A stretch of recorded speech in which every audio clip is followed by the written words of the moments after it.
Setiap kali raja ini ingin memegang Siti Sarah, tangannya diberikan lumpuh oleh Allah. Kali kedua diberi tangannya, diberi kakinya lumpuh. Dan sampai seterusnya. Sampai akhirnya raja tersebut memohon kepada Siti Sarah agar sakitnya disembuhkan. Sehingga Siti Sarah meminta kepada raja tersebut, saya tidak meminta hadiah dari kamu, tetapi yang saya minta adalah lepaskan suami saya yang engkau kurung di dalam penjara.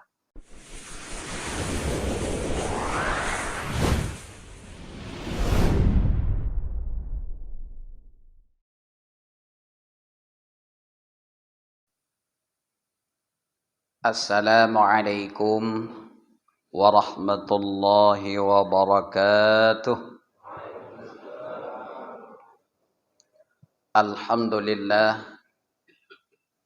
Alhamdulillahilladzi arsala Muhammad bin Abdillah rahmatan lil alamin. Asyhadu an la ilaha illallah wahdahu la syarika lah. Wa asyhadu anna Muhammadan sayyidana abduhu wa rasuluh. Allahumma salli ala sayyidina Muhammad wa ala ali sayyidina Muhammad, amma ba'd. A'udzu billahi minasy syaithanir rajim. Bismillahirrahmanirrahim. Fabima rahmatin minallahi linta lahum walau kunta faddan ghalidhal qalbi lam faddu min hawlik fa'fu anhum wastaghfir lahum wasyawirhum fil amri fa idza azamta fatawakkal 'ala Allah innallaha yuhibbul mutawakkilin. Shadaqallahul azim. Yang ulun tuan muliakan Abu Tunku Imam Syekh Masjid, yang ulun tuan muliakan panitia pengurus pelaksana kegiatan syiar muhibbah subuh di hari Senin yang dimuliakan Allah, dan kepada seluruh para hadirin sidang jamaah salat subuh yang dimuliakan Allah Subhanahu wa taala. Dengan meniatkan i'tikaf di dalam masjid yang mulia ini, marilah sejenak kita merenungkan beberapa peristiwa-peristiwa, sejarah-sejarah dan ayat Allah Subhanahu wa taala. Mudah-mudahan di bulan Rabiul Awal ini mendapat rahmah dan penuh barakah. Hadirin yang dimuliakan oleh Allah Subhanahu wa taala, untuk mengambil barakah sejenak marilah kita mengingat yaitu sejarah sepintas kelahiran Rasulullah sallallahu alaihi wasallam. Para hadirin yang dimuliakan oleh Allah Subhanahu wa taala, nenek Nabi yang ke-30 adalah Nabi Allah Ibrahim alaihi salam. Nabi Allah Ibrahim alaihi salam di dalam riwayat beliau adalah berasal dari sebelah utara negeri Irak atau yang disebut dengan negeri Babylon. Beliau diwahyukan oleh Allah Subhanahu wa taala untuk berhijrah dari Babylon hendak menuju ke Palestina. Di dalam perjalanan beliau dihadang oleh seorang raja yang dikala itu dalam riwayat disebut dengan Raja Khamsas, atau sekarang disebut dengan negara Mesir. Sesampai ke sana, beliau ditangkap, dimasukkan ke dalam penjara, sedangkan istri beliau dibawa ke hadapan raja.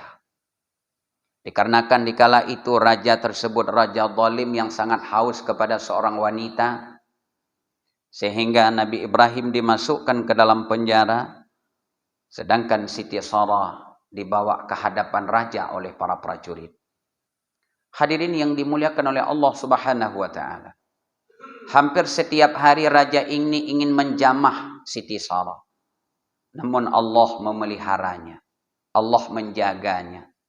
Setiap kali raja ini ingin memegang Siti Sarah, tangannya diberikan lumpuh oleh Allah. Kali kedua diberi tangannya, diberi kakinya lumpuh. Dan sampai seterusnya. Sampai akhirnya raja tersebut memohon kepada Siti Sarah agar sakitnya disembuhkan.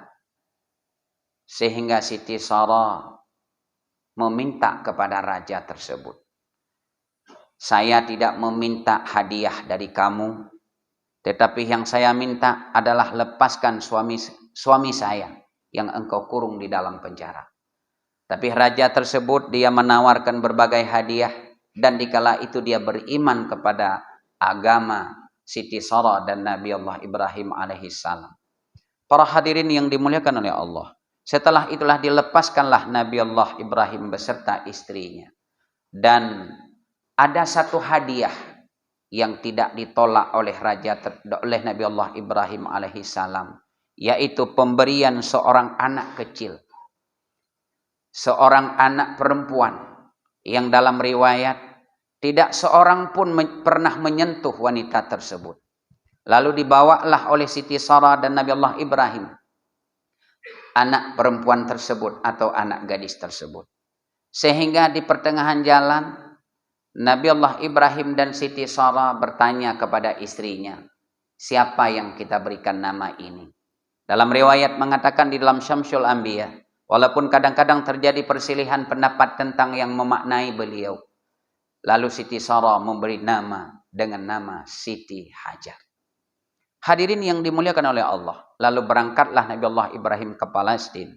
Sesampai ke Palestina, dari Siti Hajar dikaranui oleh Allah, yaitu seorang anak yang bernama Nabi Allah Ismail alaihissalam.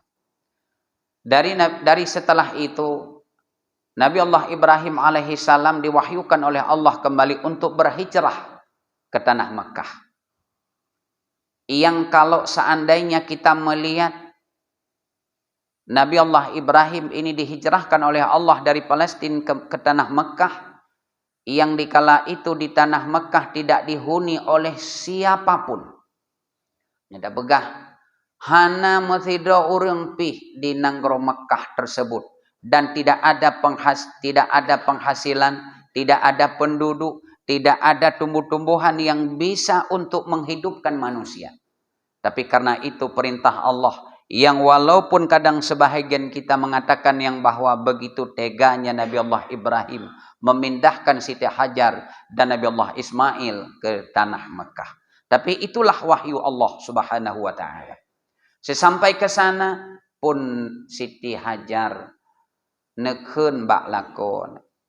Wahai Ibrahim, apakah tega engkau meninggalkan kami di tempat ini yang tidak dihuni oleh seorang penduduk pun? Hana metido urang pihino, hana makanan, hana tapuapi. Nabi Allah Ibrahim dengan air mata berlinang, beliau tidak menjawab apa-apa. Lalu kali kedua Siti Hajar pun berkata lagi, wahai Ibrahim, apakah engkau tega meninggalkan kami dengan anak yang masih kecil? Nabi Allah Ibrahim berlinangkan air mata, tapi beliau tidak menjawab apa-apa. Kali ketiga Siti Hajar berkata, wahai suamiku, kalau seandainya ini merupakan wahyu Allah, perintah Allah, ini adalah merupakan satu daripada amanah yang disampaikan kepadamu, wahai Ibrahim. Tinggalkanlah kami di sini. Pulanglah kamu ke Palestina. Allah akan menjaga kami. Dikala itu Nabi Allah Ibrahim berpaling dan berangkat. Sebelum beliau berangkat, beliau memohon kepada Allah, ya Allah, ya Rabbi, ya Tuhanku, anugerahkanlah tempat ini suatu tempat yang penuh dengan kekayaan. Yang di sini dikaruniakan air, diberikan yaitu tumbuh-tumbuhan. Dan ya Allah, datangkanlah sekelompok manusia yang sekelompok manusia ini bisa menjalin hubungan dengan anakku, yang sehingga dia bisa membangun Mekah ini yang sudah hancur setelah Tofan Nuh. Hadirin yang dimuliakan oleh Allah, berangkatlah Nabi Allah Ibrahim pulang ke Palestina. Para hadirin yang dimuliakan oleh Allah Subhanahu wa taala. Lalu Siti Hajar, beliau melihat anaknya yang merasa kehausan. Beliau mencari air. Sehingga beliau berlari-lari di antara Safa dan Marwah. Dari Safa ke Marwah, dari Safa ke Marwah, dari Safa ke Marwah. Sampai ketujuh kalinya beliau mendengar tangisan daripada Nabi Allah Ismail alaihi salam. Lalu dia berhenti. Dan dia melihat di telapak kakinya Nabi Allah Ismail keluar air. Sehingga para jamaah yang dimuliakan oleh Allah Subhanahu wa taala, datanglah Siti Hajar menghampiri Nabi Allah Ismail alaihi salam. Dikala itu Siti Hajar berkata dengan sebutan bahasa Palestina, Zam-zam, Zam-zam, Zam-zam, yang maknanya berkumpullah, berkumpullah, berkumpullah. Sehingga bahasa Zam-zam adalah dalam riwayat disebutkan bahasa Palestina. Hadirin yang dimuliakan oleh Allah, 3 riwayat yang menyebutkan tentang keluarnya air. Ada yang menyebutkan air tersebut adalah dari telapak kakinya unta Nabi Allah Ibrahim. Ada yang menyebutkan adalah dari telapak kakinya Nabi Allah Ismail dikala beliau menghentak-hentakkan kakinya ke bumi. Dan ada yang mengatakan adalah bekas hempasan sayapnya malaikat. Yang kuat adalah hempasan sayapnya malaikat. Hadirin yang dimuliakan oleh Allah, doa Nabi Allah Ibrahim alaihissalam dikabulkan oleh Allah. Datanglah sekelompok manusia dari negeri Yaman. Yang pertama sekali, yang disebut dengan suku Jurhum. Rohlah sekelompok manusia yang dikala itu dia melihat di sana ada burung-burung yang melingkar-lingkar. Naticim puta-puta, lalu mereka menghampiri ke situ. Lalu dia melihat ada air, sumber air. Entah dari mana asalnya. Wallahu a'lam, mereka berkata yang jelas di sebuah gurun pasir sudah ada air. Lalu sekelompok manusia itu meminta izin kepada Siti Hajar dan kepada Nabi Allah Ismail alaihissalam. Lalu mereka hidup dan menjalin hubungan dengan yaitu Nabi Allah Ismail alaihissalam. Para jamaah yang dimuliakan oleh Allah, sekian ratus tahun Nabi Allah Ismail beserta yaitu orang-orang Yaman dikala itu menguasai Mekah. Dan setelah itu datanglah orang-orang pendatang, truk pendatang dari berbagai yaitu orang-orang Arab, truk kenan yang dikala itu dengan mereka karena kekayaan mereka, kaya orangnya di berbagai yaitu mereka berbisnis. Nah, berbagai yaitu hasil-hasil yang dia bawa dari luar. Sehingga pelan-pelan Mekah dikuasai oleh suku Khuza'ah dalam riwayat. Itameng dengku. Dameng penduduk orang luar masuk. Sehingga Mekah dikuasai oleh bangsa Khuza'ah. Karena mono age tanyo ino itameng urung luar ku. Karena tanyo kalale tu. Karena kaibi kerja tu. Karena mereka kita jadikan sebagai bos. Hek ditajak tikula. Akhirnya kita kerja di tempat mereka. Akhirnya kita menjadi anak buah mereka. Akhirnya mereka menguasai kita. Tanyo lalu aju. Akhirnya 500 tahun. 500 tahun. Mekah dikuasai oleh bangsa Khuza'ah. Sedangkan suku Jurhum tadi menyata pegah tanyo jino tenggi-enggi takalen. Oma nyo kaimat leureng jih kai kuasai legom. Ekonomi dikuasai oleh orang lain karena kita sudah terlena dengan yaitu berbagai masukan-masukan dari luar. Itu menjadi satu pelajaran bagi kita para jamaah yang dimuliakan oleh Allah. Sejarah Mekah mencatat. Dan be lalu tu be tapi orang kala gaji, kamangat tak kerja bak sabuh tempat. Padahal itu adalah usaha-usaha asing yang di kemudian kita dikuasai sampai negara kita pun dikuasai. Para jamaah yang dimuliakan oleh Allah. Lalu setelah 500 tahun bangsa Khuza'ah menguasai negeri Mekah, tergugahlah salah seorang daripada anak keturunan daripada Nabi Allah Ismail alaihissalam, yaitu Qusay bin Kilab, nek Nabi Muhammad yang kelima. Qusay bin Kilab ini dia melihat, dia mempelajari sejarah. Dulu Mekah ini adalah dikuasai oleh nenek katanya. Tapi kenapa sekarang jatuh kepada orang-orang yang bukan penduduk pribumi? Akhirnya punya berbagai, yaitu tergugah jiwa Qusay bin Kilab. Pontat putrau. Beliau membangkitkan ekonomi. Pegat usaha. Sehingga Qusay bin Kilab menjadi seorang kaya. Gejalin hubungan bisnis. Sehingga Qusay bin Kilab ini menjadi saudagar yang kaya di kala itu. Maka di kala itulah kesempatan Qusay bin Kilab ini melamar seorang anak raja dari bangsa Khuza'ah yang jauh-jauh sebelumnya hani trimang sagai bangsa Khuza'ah menjalin hubungan dengan orang-orang Jurhum keturunan Nabi Allah Ismail. Hai tim nagai nak tabat takut ia red, yaitu kekuasaan kembali kepada yaitu orang-orang suku Jurhum, yaitu keturunan Nabi Allah Ismail alaihissalam. Tapi Qusay bin Kilab ini dia diterima oleh Raja Khuza'ah di kala itu, yang ada seorang anak yang dinikahi oleh Qusay bin Kilab. Akhirnya meninggal raja dan Qusay bin Kilab kembali mengatakan yang bahwa Mekah ini adalah warisan daripada nenek moyang kita, yaitu Nabi Allah Ismail alaihi salam. Hadirin yang dimuliakan oleh Allah Subhanahu wa taala, yang dalam riwayat terjadilah peperangan yang luar biasa antara suku Jurhum dengan yaitu suku Khuza'ah di kala itu, sampai tumpah darah di negeri Mekah tersebut. Akhirnya datanglah penengah. Truk penengah, nya dah bekas truk tu apa? Gedame le tu apa? Lagi Aceh dengan Indonesia, lagi agam dengan Indonesia didamaikan oleh yaitu di Helsinki. Akhirnya ada penengah.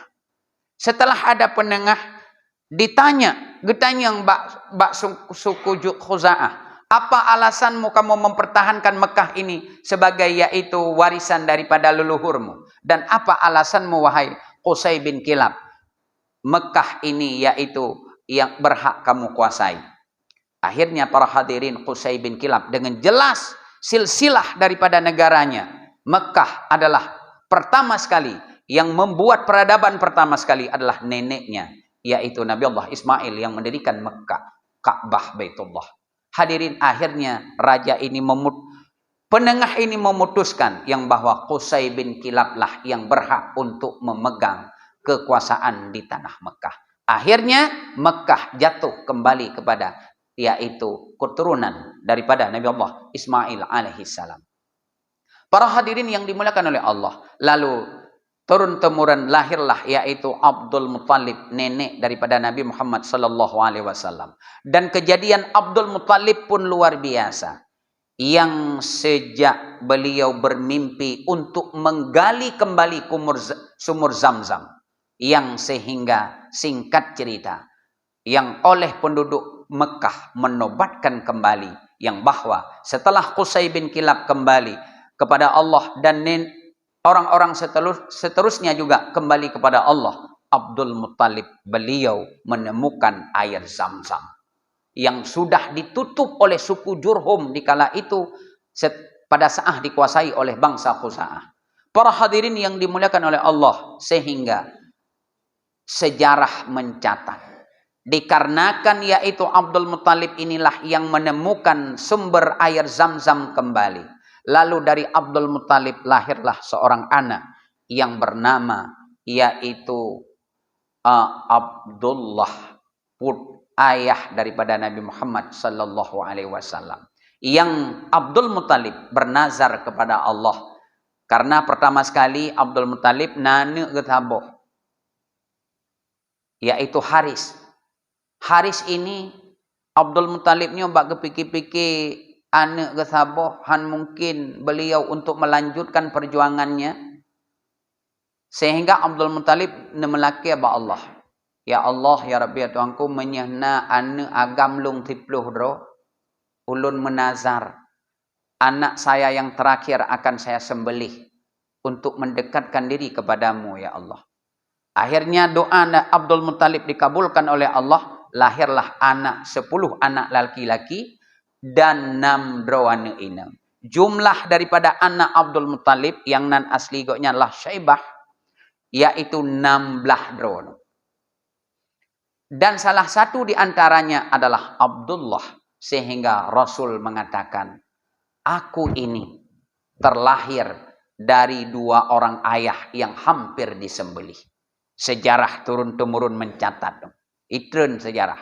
Sejarah Nabi Allah Adam, pelaksanaan kurban untuk penegakan hukum yang pertama. Setelah itu turun kepada Nabi Allah Ismail alaihissalam, hampir disembelih. Sampai Abdullah pun, ayahanda daripada Nabi Muhammad sallallahu alaihi wasallam, pun hampir disembelih. Sehingga Nabi Muhammad mengatakan, aku terlahir dari 2 orang ayah yang hampir disembelih. Hadirin yang dimuliakan oleh Allah, sejarah mencatat keturunan daripada Nabi Allah Muhammad sallallahu alaihi wasallam suci, bersih, tidak ada di sana, yaitu unsur-unsur perzinaan, unsur-unsur kemunafikan, unsur-unsur yang tidak diridai oleh Allah Subhanahu wa taala. Keturunan daripada Nabi Muhammad gleh, sehingga lahirlah yaitu keturunan yang bersih. Hadirin yang dimuliakan oleh Allah Subhanahu wa taala. Dan yang menjadi catatan yang sangat penting bagi kita ini. Dikala lahirnya Nabi Muhammad sallallahu alaihi wasallam, orang-orang Yahudi yang menunggu-nunggu akan lahirnya seorang rasul di akhir zaman yang mereka sudah mengakui ada di dalam kitab Taurat, dalam kitab Zabur, dan di dalam kitab Injil. Mereka mengatakan, pada saat lahirnya Muhammad, kita akan melihat bintang yang disebut dengan bintang Ahmad.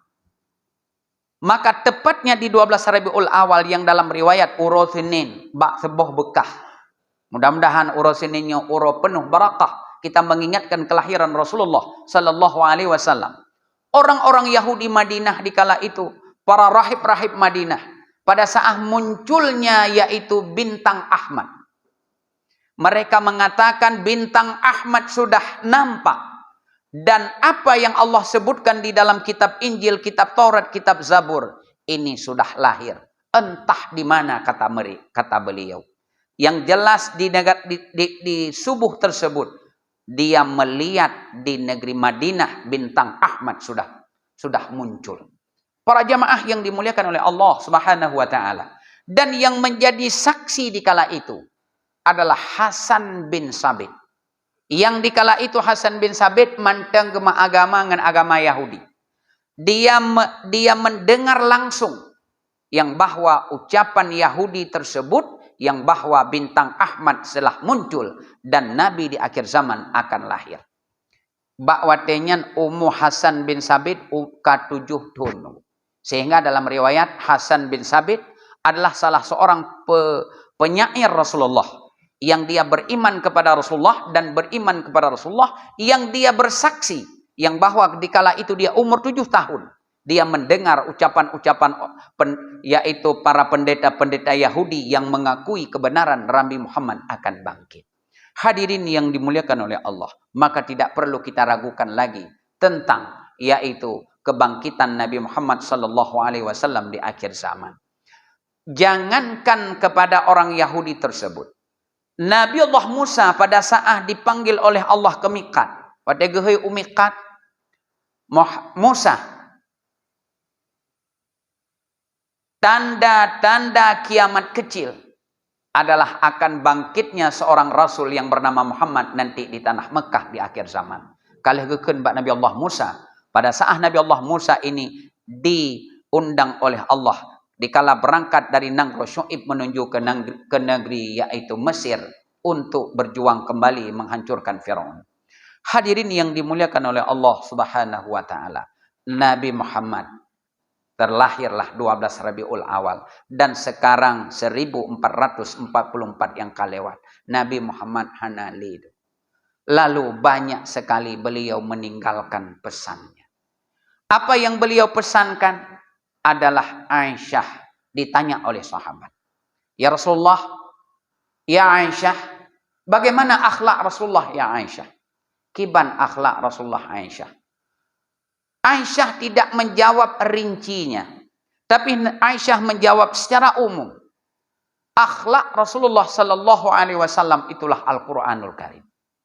Gejawab le Aisyah akhlak Rasulullah yang ke Al-Qur'anul Karim.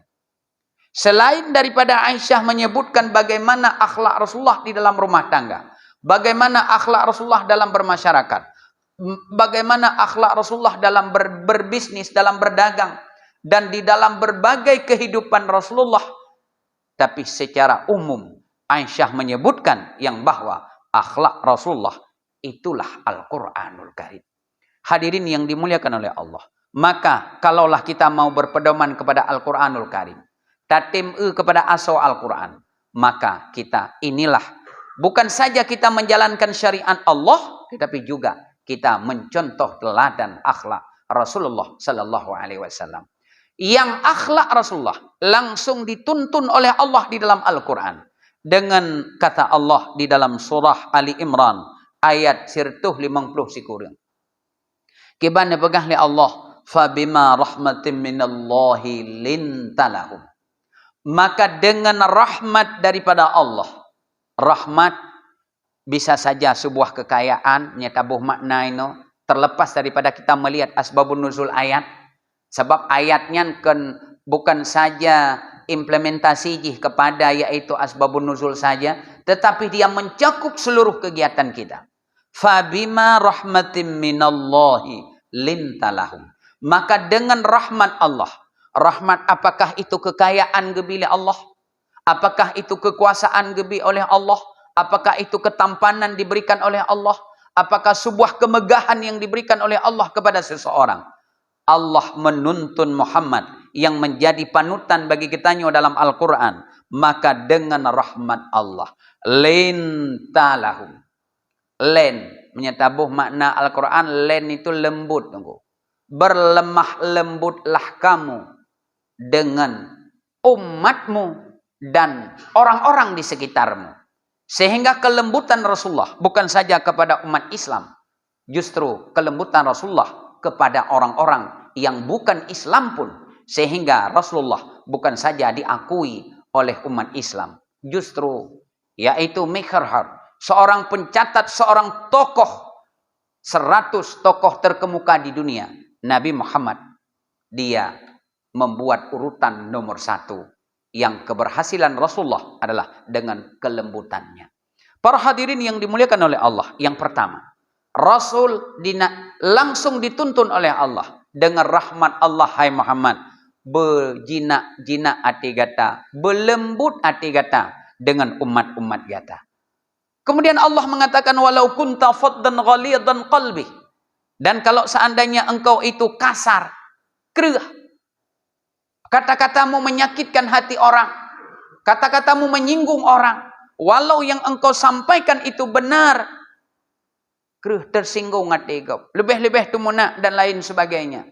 Walau kunta faddan, keras, ghalidhal qalbi, dan keras hati, dipegah oleh Allah, lam faddu min haulik. Maka umatmu wahai Muhammad akan berpaling dari engkau. Kentau mutamah ju'uk, idengar kadang karena ya, itunduk, itikui karena ya, tapi bukan karena dia, yaitu benar-benar kagum kepada orang tersebut. Kadang lagi kitanya, nah handat tim meri-meri, kon karena segan, justru karena takut dengan kata-kata yang tidak sopan dan tidak santun. Allah gepegah yang bahwa kepada Nabi Muhammad, walau kunta faddan ghalidhan qalbih lam faddu min haulik. Seandainya engkau kasar dan berkeras hati wahai Muhammad, umat gata akan dipeluk. Beile tak pegah, tak kun ke gop barang kaho dengku. Su getanya bawaan lahir dengku. Gata tu tu. Keleu ni rokah nagalak tagak aku pegah abang kok yan. Padahal goknya memang orang lagi nyan gemtu dari lahir gitu menan. Nyata pegah megroh mecut tu. Tapi kita tahu dia adalah cit kan lagi nyan go yan. Dak urung cit ke lagi nyan tu ke. Putra ka. Iro ku hana galak ku sagak pegah abang go yan. Tu ke na cit medut. Dia pegah abang. Padahal kita tahu memang tidak bisa dirubah. Dum lagi nyan hana galak deh. Sebenarnya enggak boleh. Anjir. Apalagi memang suara-suara yang tidak sopan. Allah mendidik Nabi Muhammad, mengajar Muhammad melalui Al-Quranul Karim. Fa'fu anhum, maka maafkan olehmu wahai Muhammad kepada mereka. Siti Aisyah mendengarkan ke Yahudi bunge karena dia bela Rasulullah. Nabi Muhammad mengatakan, Aisyah, jagalah yaitu bicaramu. Jangan sampai mulutmu menjadi seorang yang mencerca. Padahal gebela lah kau. Tapi Nabi Muhammad bek menang. Kaitun lewatnya kakikun ni gede. Wastaghfir lahum, dan mohonlah keampunan kepada umat-umatmu wahai Muhammad, orang-orang di sekelilingmu. Wasyawirhum fil amri, dan bermusyawarahlah di dalam segala urusan. Ini juga menjadi suatu sangat penting bagi kita nyo. Wadai kepegah oleh Allah, wasawirhum fil amri, kepada Nabi Muhammad, musyawarahlah ligatna dalam segala urusan. Benar musyawarah. Bedanya oleh pegat sabuh kegiatan, duduk ujung-ujung, yang na ketua ngemendahara, lainnya enggak ada hajutan li. Hak na li pegat-pegat musyawarah, hak na li pegat-pegat rapat, dua gaju, atau le atau pet gaju. Tapi sekarang untunglah, menyamanya surah desa, karena pendamping ku. Hanjit li barang kahau. Sebab pada saat terjadi yang tidak diinginkan, pasti ada kebocoran. Padahal Allah kepegah dalam Al-Quran, wasyawirhum fil amri. Bermusyawarahlah kata dalam segala urusan. Fa'idha azamta fatawakkal ala Allah. Fa'idha azamta fatawakkal ala Allah. Menyeh cita-cita gata katru. Hot dan maksud gata ka berhasil. Baik dah pegah-pegah halah nalun. Baik dah pegah-pegah karena nadro aku. Tidak. Tapi Allah mengatakan kepada Muhammad, fa'idha azamta fatawakkal ala Allah. Kalaulah cita-citamu sudah sampai. Katru, kalon masjid, tanah wakaf ka berhasil dum. Bek dayakun panenanya kalah nadro aku, menyahan nadro aku panena, menyahan gerakan ro aku, pak yang tadu, pak warung tabegah. Padahal Allah mengingatkan kepada Nabi Muhammad, faiza azamta, apabila cita-citamu sudah sampai, fatawakkal ala Allah. Kiban tawakal, tawakalnya wakil makna dia bu, tapujuk kepada Allah.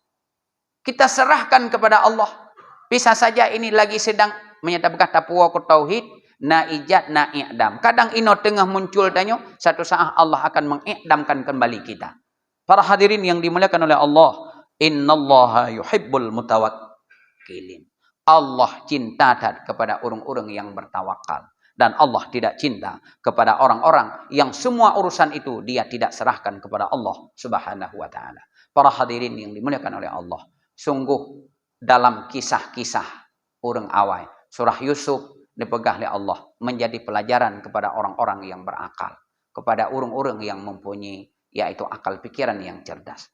Kemudian sungguh dalam surah Al-Ahzab Allah dipegah, sungguh adalah pada diri Rasulullah terdapat suri tauladan yang baik bagi orang yang mengharap Allah, bagi orang yang mengharap akhirat, bagi orang-orang yang mengingat Allah Subhanahu wa ta'ala. Mudah-mudahan apa yang saya sampaikan ini dapat bermanfaat kepada pribadi saya sendiri dan juga mengingat kehadiran Rasulullah sallallahu alaihi wasallam. Walaupun beliau sudah meninggalkan kita, namun apa yang diajarkan oleh beliau, 5 hukum yang kita pegang. Wajib, sunnah, haram, makruh dan mubah. Inilah menjadi semua dalam kehidupan kita. Menyata tempo buat sunnah, kita menjadi akhlak yang baik. Kalau kita mau menjadikan orang yang wajib, yang baik, lakukanlah semua yang wajib yang diperintahkan oleh Allah. Orang yang tidak akan berakhlak kalau dia melakukan perbuatan haram, juga orang tidak akan mendapat akhlak yang baik kalau dia melakukan perbuatan makruh. Beda pegah makruhnya sepele dengku. Mesti contoh dah pegah. Orang pajuh makanan tira gedeng. Hana akhlak. Pepisah akhlak dengan syariat, itulah syariat yang diajar oleh Rasulullah. Menyah najib ia tirane dang, hana akhlak, karena itu perintah Rasulullah. Kiban cita jib ia guyudu, jib makanan, mengambil dengan tangan kanan, jangan kamu mengambil dengan tangan kiri. Menyah necok di pupu dengan jarau wi, hana adab, hana akhlak. Apa itu? Syariat yang dibawa oleh Rasulullah sallallahu alaihi wasallam. Sampai ke kamar tidur pun langkama tidur dulu. Di sana juga dididik kita menjadi orang yang berakhlak. Guyu hangga begom, guyu lembung kanan atau di lembung kiri. Padahalnya rumah roda, tempat tinggal roda, tapi kita diatur oleh syariat. Jangan kita mengatakan orang-orang Selandia Baru, orang-orang yang mendirikan syariat Islam tertinggal. Tidak, para hadirin. Mereka diikat oleh satu aturan. Sehingga dengan mereka diikat oleh satu aturan, negara tersebut menjadi negara yang berakhlak. Menyahgetannya mengikat dengan sebuah aturan. Hukum adat mantang pedang kampung. Maka kampung tersebut menjadi orang yang berakhlak. Tapi menyahana tidak hukum nunggu. Walaupun tak pegah ikhlas beramal, jet betul. Tapi kitanya tuntun dengan syariat. Dengan syariat. Orang tempo buat syariat, orang tim jalankan syariat Rasulullah, maka akan menjadi orang yang berakhlak. Mudah-mudahan yang saya sampaikan ini dapat bermanfaat. Mohon maaf atas segala kekurangan. Wabillahi taufik wal hidayah. Assalamualaikum warahmatullahi wabarakatuh.